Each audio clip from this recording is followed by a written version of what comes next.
everyone, my name is Pranay Kimiri. I'm the founder of Demo Squared, which is an online platform for startups to demo their product or service. What we're trying to do here is to build a platform that allows anyone who has worked hard to build a startup, anyone who has worked hard to build a product or a service or an app to come on board and share with us what they have built and talk about the problem that they are trying to solve. So that being said, we have Kate from Popforms in the program today. Popforms creates tools for smart, driven self-starters who are looking for the next step in their career. Whether you are looking to develop a new skill or change your career, it offers a set of tools and resources that helps you guide to your destination. Welcome to your program, Kate. Why don't you tell us a little bit about yourself? Yeah, thanks for having me. My name's Kate Matsudaira. I am one of the founders at Popforms. And what we've done is kind of the intro that you gave, which is we've built a lot of tools and content to help our superstars shine at work. That's what we like to say. We want to help people be more awesome at their jobs. Mm-hmm. I don't know. Do you want me to go into more about my background? Yes, please. A little bit, yeah. Yeah, so prior to this, I worked in 3 successful startups. 2 of them were acquired. One is Moz.com, which I think a lot of people have heard of. Mm-hmm. Before that, I was at big companies like Amazon.com and Microsoft. My background is as a CTO or VP of engineering at the smaller companies, but I was originally a software engineer and a manager. So that's really where my background comes from. It's a very interesting name, and I was always curious. How did you come up with the name Popforms? How did I come up with the name Popforms? Great question. It actually started, it's like so embarrassing to admit. I wanted to make forms, like employee forms, like easier. So we thought Pop was easy, things like that. Our startup really started with around kind of helping people be better at managing employees, and kind of we started with like performance reviews and kind of that aspect of things, and that was what we wanted to build. Mm-hmm. But the company is totally evolved and now has very little to do with the name. Mm-hmm. Because we're now do like corporate like leadership training and management education and helping just people be like, on the job training, which is totally not really in line, but we may rebrand at some point, but for now it's stuck. So that leads to my next question, which is, who is your target audience, and what are you trying to help them with? Yeah, our target audience is really specific. So we want people who are overachievers, who might describe themselves as like type A, really driven people. They're ambitious, and they're probably in their 20s, and they're in a job in a bigger company, not necessarily a startup. Typically, they either want to be a manager or they are managers, and they are looking for tools outside of work to help them improve. So, and they tend to be technical in nature. So we have a lot of people who are knowledge workers, are very well educated, and they are very self-directed and driven. So kind of that's a long answer, but it describes our target persona really well, I think. Sure. Sounds very interesting. I would love to see what you have to offer. Can we quickly do a screen share and see some of your offerings? Yeah, sure. So if you go to our website, hold on. If you go to our website, you can see, and you go to the product section, you can see that we offer what we call Leadership Sparks. And these are our version of an email-based course where we break down the information and kind of share it in bite-sized pieces, and we try to make it really fun. So we have different ones. Like the first one is, dealing with difficult people, and it's really about how do you deal with someone who's like a bad boss or a bad whatever, and it kind of gives you just 10 lessons on different strategies and ideas around that. And it takes about an hour weekly because it typically includes a lesson and an exercise to do each week. We also have other ones that are all different things, from like productivity ones, how to be a better writer, how to get a better personal brand, which is important to a lot of people. Our flagship Spark, which is a full year, which is like a lesson of an hour each week for 52 weeks.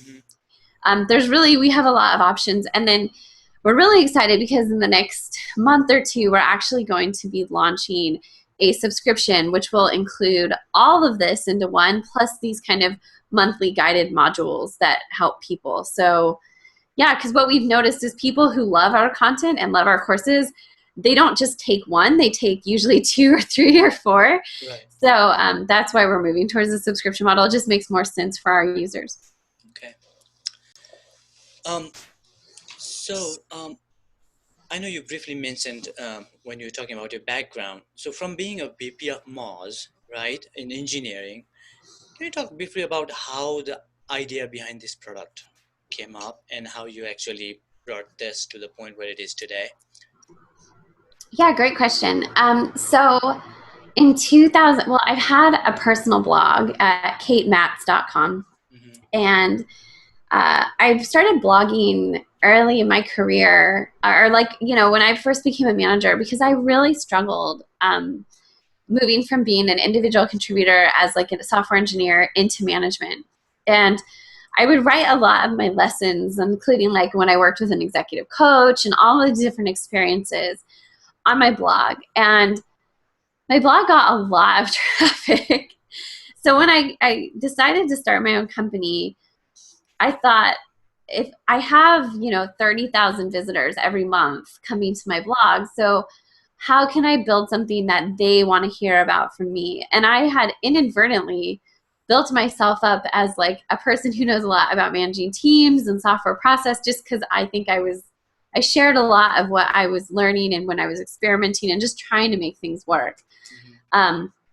And so it sort of evolved out of that, to be honest. And I think one of the things that we've done really differently at Popforms is we started with the audience first and then have built products for them. Okay. So like the original idea, like I said, was like this tool to help with performance reviews and goal tracking. And we don't even have a software tool now. Like we have a platform that we deliver our content in that we've built. Uh-huh. But we are primarily a content and information business. Okay. But that's what people love. That's what people pay us for. And so it's sort of evolved, but it wasn't ever my original vision, I guess, so to speak. So you launched 6 months ago, correct? Mm-hmm. Well, I've been working on the idea since February last year, but we launched our website at the end of July last year, the very last week of July. Okay. Okay. So what would you say has been your greatest challenge so far? I think my greatest challenge personally has been, I think I have this like sincere desire like to be really successful and like not to fail. And I think the upside of that is I'm incredibly driven, but it's been a really big roller coaster ride. And I think I've gone up and down, and I think I struggled a lot with being able to take the advice. So if you had told me in February of last year when I, quit my job to start working on this, Mm-hmm. that I was going to build a content business, I would have told you were crazy. And I think that I fought that tooth and nail because I kept saying content should be free. Information should be free. People don't want to pay for information. Mm-hmm. But the fact of the matter is, like, people do. And so I think for me, the biggest challenge was just mentally getting over that belief that what I was doing wasn't valuable enough. I even said, do I need to go get credentials to be doing this? Like, I don't feel qualified. But then I go and I meet with these executive coaches and like people who've published books, and like I know way more than they do. So I guess, but I think just getting that belief in yourself has been real, and steering the business in the right way for the business has been hard because of my own personal limitations and limiting beliefs about the way the world should work. And I think that's the challenge most of us and a lot of entrepreneurs face on a day-to-day basis. That's what's holding them back, right? Yeah. Well, I think it is hard because you think the world should work a certain way, or you believe it, or you even hear it from really smart people, mm-hmm. right? Like I had really smart mentors who were like, oh, don't do content, build software, blah, blah, blah. But I mean, we're now profitable and we're just selling courses. Like we have no software. So it's kind of crazy to just have that happen, but it's not necessarily intuitive. Okay. Can you tell us about how you got your very first customer? How we got our very first customer. Well, that's sort of like unfair because it was a friend of mine. I'm like, look, the website's live. And he's like, oh, I'm buying something. And I'm like, you don't have to buy something. I'll give it. So, Well, and very then, second customer. This is yeah, we didn't really launch. So, we, so we had been building an email list for about a month. So it had a couple hundred people on it, like 200. okay. And, we emailed once we launched the site, we emailed the list and said, hey, look, we launched these courses, and they were so cheap at the time. Now they're like $40, $25, $100. At the time they were $5. Mm-hmm. Because we didn't really we didn't know how to value our content. We hadn't done any price testing. And so a bunch of people on the email list, because they were like friends of mine, I think, because literally it would be like I would go to an event and I would get people's business cards and I would say, can I put you on my email list? Do you want to like stay in touch with our company? And so we had this little email list of a couple hundred people that I had collected over like the previous 2 months. So we emailed them, and that was like how it started. And then I have been active on Twitter for a few years, so we also tweeted it, and I think that helped. Like, we still get a lot of sales and a lot of customers from Twitter. Great. Probably it's our biggest channel, which is probably different than a lot of people, but we're doing work content. People use Twitter for work. We're active on Twitter, so. So that leads to my second question, which is that where you want to be aggressive in terms of your growth strategy going forward? No, I mean, for us, we're launching a subscription, and I think what we're seeing now is we have when one person in a company gets excited about us, a lot of people in the company buy.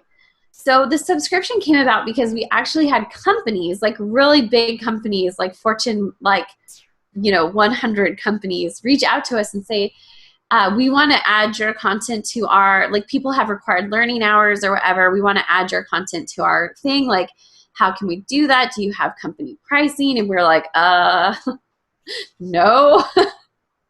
So, but because we had so much interest, like, so I think the next thing for us is really getting a coherent story around all of our content that we can package up and sell as like to companies so that all their employees can like leverage it or use it or participate. So that's like the next thing for us. So then it will be more of an enterprise sales model. Mm-hmm. So I don't know if we'll be doing as much on Twitter. I mean, I don't know. I feel like everything is like, we try it, and if it works, we do more of it. And if it doesn't work, we stop doing it. Like, we tried paid ads, and those were horrible for us. We tried paid Facebook ads. We tried paid, we tried a bunch of stuff, and maybe we didn't have enough budget or we weren't doing it right. But I feel like we fail a lot, and we have a lot of failed experiments, but then every once in a while we find something that works really well, and we're like, okay, let's do more of that. And it's really it's made our business a lot more of an evolution than this is our vision and we're just going to execute it. Like, I love people who can do that and they end up successful. Mm-hmm. That just we have not done it that way. Well, that makes it that much more interesting, right?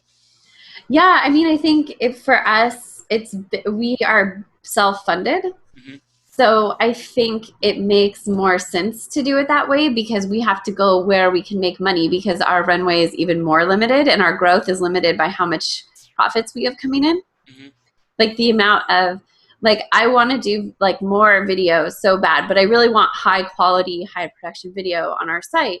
I don't want our courses to be like stuff I do over Skype with my webcam, right? So given that, I don't have the budget, and until we make more profit, I can't do that. And so in some ways we're limited in growth and limited in what we can do. But I also believe like it allows us to really find and kind of experiment with product market fit, which is really a luxury, I think, in some ways. So. Right, great. So I was going over your products in the Sparks page, right? Yeah. And there's some very interesting courses that one can take. Can you? I know you don't want to delve too much into details about this, but can you give us some talk about like some of those. Okay, let's say what is your most popular course so far? What has been the most popular? Our most popular is definitely the year of leadership. Like people love that it's a full year and things like that. Hmm. My personal favorite is how to manage your manager, which I think we have like we need to change the title because it's probably one of our least popular. Hmm. But it's actually really cool because it even if you have a good relationship with your boss, Hmm. it takes you through multiple weeks where it's like one week is like this journaling course, the next week is like a meeting to have with your manager, and even if you have a great relationship, I think it can make your relationship even more better, and it's very original and very different than anything else you'll ever find on the internet. um, and then the other one that I think is just kind of fun is if you go to the getting things done or getting stuff done, getting Hmm. course, there's actually two versions of it. You only want to take one of them, but it's one is like this. It's like a mean person. Like we had someone really snarky write the content that's like, it's kind of mean to you, and the other one is more like uplifting and motivating because most of our stuff is more uplifting and motivating. So I thought that was just kind of a fun idea that we did, and so I think a lot of people get a kick out of that. But yeah, no, I think there's a lot of good stuff. It just depends on what you want to do and how you want to grow. Right. Okay. Okay, Kit. We are coming towards the end of our program. What is for a budding entrepreneur? What is one piece of advice that you can give? Think of somebody who is not there yet, who is trying to build something, who is 6 months where you were today, right? And then he's trying to get somewhere. What is one piece of advice for that person? Would be just to start, like get something out there as quick as you can, like even if it's not exactly right, and just start talking to people about it, get people using it, get people paying for it if you can, because it's the best way to validate your idea and kind of get the, if you think about it, one of those snowballs down running down the mountain or whatever. I think about that, like the sooner you get that started, the better. Great. Well, thank you, Kit. Thank you for your time and thanks for your input. Yeah, thanks for We having look me. forward to having you again once your model changes and your company grows. Hopefully, we can touch base again in a year and then go from there. Yeah, wonderful. Thanks for having me.